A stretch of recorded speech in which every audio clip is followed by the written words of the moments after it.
जब भी आधुनिक भारत के इतिहास की बात होती है तो एक नाम बिल्कुल शिखर पर नजर आता है। एक ऐसा नाम जो दृढ़ता, एकता और अटूट संकल्प की सबसे बड़ी पहचान है। भारत के लौह पुरुष सरदार वल्लभ भाई पटेल। आज के इस खास विश्लेषण में हम उनके जीवन की उस शानदार यात्रा पर निकलने वाले हैं जो सच में हैरान कर देने वाली है। सोचिए, एक साधारण किसान परिवार से निकलकर एक पूरे राष्ट्र का मुख्य वास्तुकार बनना, यह कोई छोटी बात नहीं है। तो चलिए इस ऐतिहासिक सफर में थोड़ा गहराई से उतरते हैं। लेकिन आगे बढ़ने से पहले ये साफ करना बहुत जरूरी है कि हम ये सारी जानकारी ले कहां से रहे हैं। किसी भी ऐतिहासिक चर्चा के लिए प्रामाणिक तथ्य सबसे अहम होते हैं, है ना? इसलिए हमारी यह प्रस्तुति पूरी तरह से कुछ बहुत ही विश्वस्त दस्तावेजों पर आधारित है। इनमें chronology, 1875-1950, Indian institute of public administration, Vallabh Bhai Patel, the inner temple, Bapu and the Sardar और IJMSR में छपी a study on political philosophy of Sardar Vallabh Bhai Patel शामिल हैं। हम सिर्फ और सिर्फ इन्हीं आधिकारिक स्रोतों में दिए गए तथ्यों पर बात करेंगे। आइए जल्दी से देख लेते हैं कि आज हम किन किन पड़ावों से गुजरने वाले हैं। सबसे पहले प्रारंभिक जीवन और इंग्लैंड में वकालत, फिर भारत वापसी और गांधी जी से उनकी मुलाकात। उसके बाद स्वतंत्रता संग्राम और कैसे उन्हें सरदार की उपाधि मिली। फिर एक एकजुट भारत का निर्माण और आखिर में उनके अंतिम दिन और उनकी वो विरासत जो आज भी हमारे साथ है। तो चलिए पहले भाग से शुरू करते हैं, प्रारंभिक जीवन और इंग्लैंड में वकालत। ये कहानी गुजरात के एक बहुत ही साधारण से गांव से शुरू होकर सीधे इंग्लैंड के सबसे बड़े कानूनी संस्थानों तक जाती है। 1875 में गुजरात के नडियाद में जन्मे पटेल जी की पढ़ाई लिखाई की शुरुआत काफ़ी देर से हुई।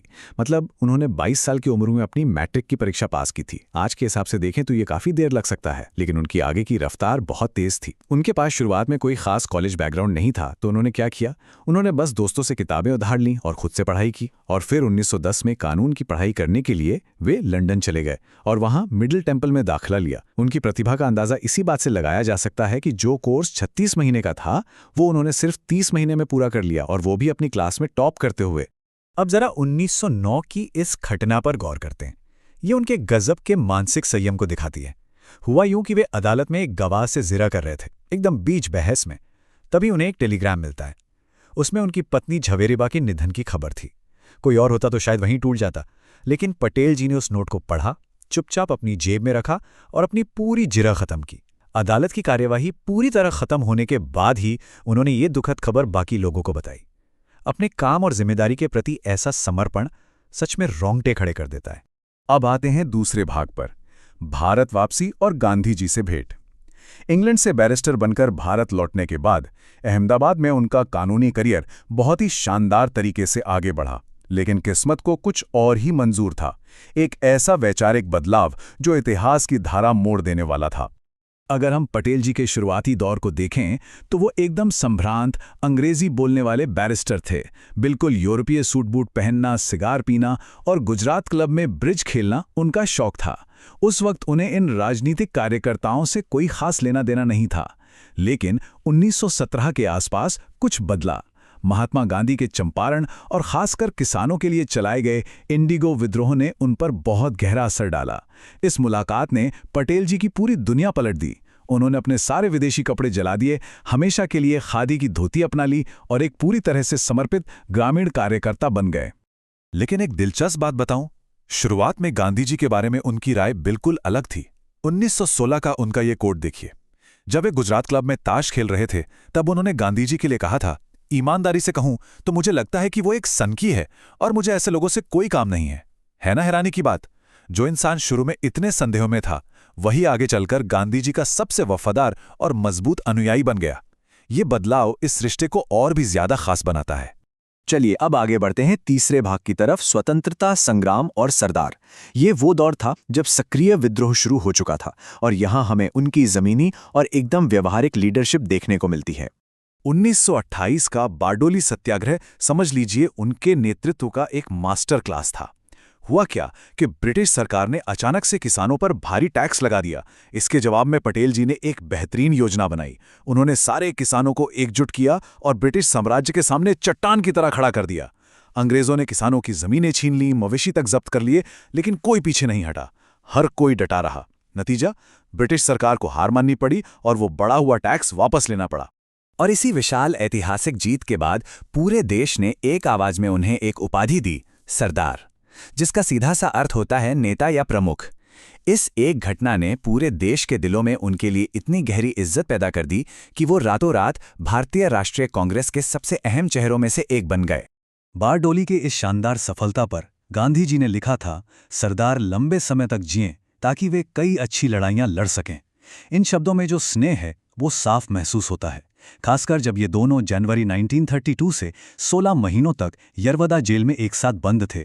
तब उनके बीच खूब बातचीत होती थी, हंसी मजाक होता था। जेल में पटेल जी ने गांधी जी का किसी सच्चे शिष्य की तरह ख्याल रखा। उनका रिश्ता महज राजनीतिक नहीं था, बल्कि बहुत गहरा और व्यक्तिगत हो चुका था। भाग 4, एक एकजुट भारत का निर्माण। साल 1947, भारत आजाद हो गया। सरदार पटेल बने देश के पहले उप प्रधानमंत्री और गृह मंत्री। लेकिन जश्न मनाने का वक्त नहीं था, क्योंकि उनके सामने जो चुनौती खड़ी थी उसकी कल्पना करना भी मुश्किल है। स्क्रीन पर दिख रही ये संख्या 562 सिर्फ एक नंबर नहीं है, ये उन अलग अलग खंडित रियासतों की संख्या है जिन्हें एक साथ जोड़कर नव स्वतंत्र भारतीय संघ बनाने की बहुत बड़ी जिम्मेदारी सरदार पटेल के कंधों पर थी। बस एक पल के लिए सोचिए, अगर ये 562 टुकड़े एक नहीं होते तो क्या होता। इस नामुमकिन से लगने वाले काम के लिए उन्होंने एक बहुत ही प्रैक्टिकल और सोची समझी रणनीति अपनाई। सबसे पहले उन्होंने कूटनीति का रास्ता चुना, विनम्र सलाह दी और रियासतों के राजा महाराजाओं को प्रिवी पर्स यानी एक तरह के भत्ते की पेशकश करके भारत में शामिल होने के लिए मनाया। लेकिन जहां प्यार से बात नहीं बनी, वहां उन्होंने कड़े कदम उठाने में भी कोई हिचकिचाहट नहीं दिखाई। जैसे कि हैदराबाद के मामले में जब राष्ट्रीय सुरक्षा को खतरा दिखा तो उन्होंने तुरंत ऑपरेशन पोलो जैसी सख्त पुलिस कार्रवाई का आदेश दे दिया। बिना किसी बड़े खून खराबे के 500 से ज्यादा रियासतों को एक कर देना राष्ट्र निर्माण के इस अविश्वसनीय कारनामे ने ही उन्हें भारत का लौह पुरुष बना दिया।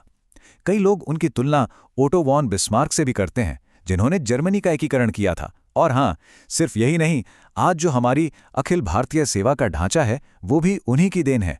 इसीलिए उन्हें भारत के सिविल सेवकों का संरक्षक संत भी कहा जाता है। अब हम इस प्रस्तुति के आखिरी हिस्से पर पहुंच गए हैं। भाग 5, अंतिम दिन और स्थायी विरासत। ये उनके जीवन का वो आखिरी अध्याय था जहां एक तरफ सरकार की भारी जिम्मेदारियां थीं और दूसरी तरफ उनका लगातार गिरता हुआ स्वास्थ्य। आज़ादी के ठीक बाद के उन शुरुआती सालों में उन्होंने जो बोझ उठाया वो सच में कोई आम इंसान नहीं उठा सकता था। लाखों की संख्या में आ रहे शरणार्थियों का इंतजाम करना, दिल्ली और पंजाब में फैले सांप्रदायिक दंगों को शांत करना और इस नाजुक से नए लोकतंत्र में कानून व्यवस्था बनाए रखना। और सबसे बड़ा झटका तो तब लगा जब 1948 में महात्मा गांधी की हत्या हो गई। इस घटना ने उन्हें अंदर से पूरी तरह तोड़ दिया था। फिर भी वो डिगे नहीं, वो देश की सेवा में डटे रहे और जब भी जरूरत पड़ी नेहरू जी की गैर मौजूदगी में कार्यवाहक प्रधानमंत्री की भूमिका भी निभाई। लेकिन हर महान सफर का एक अंत होता है। 15 दिसंबर 1950 को 75 वर्ष की आयु में बंबई में उनका शांतिपूर्ण तरीके से निधन हो गया। उनके जाने की खबर से पूरे देश में मानो शोक की लहर दौड़ गई। उनके अंतिम संस्कार में राष्ट्रपति डॉक्टर राजेंद्र प्रसाद और प्रधानमंत्री जवाहरलाल नेहरू के साथ साथ लाखों लोग शामिल हुए। वो सच में एक महान युग का अंत था। इस पूरे विश्लेषण के अंत में सोचने के लिए एक बहुत ही गहरा सवाल सामने आता है। सरदार पटेल की उस स्पष्ट दृष्टि और एकीकरण के उस जज्बे के बिना आज के आधुनिक भारत का नक्शा आखिर कैसा दिखता? उस राजनीतिक दूरदर्शिता के बिना शायद आज भारत का भौगोलिक स्वरूप पूरी तरह से अलग होता। उन्होंने एक अखंड और लोकतांत्रिक भारत की जो मजबूत नींव रखी वो आज भी कायम है। इस विश्लेषण से जुड़ने के लिए बहुत बहुत धन्यवाद। सीखते रहें और इतिहास के उन पन्नों पर सवाल उठाते रहें जिन्होंने हमारी आज की इस दुनिया को आकार दिया है।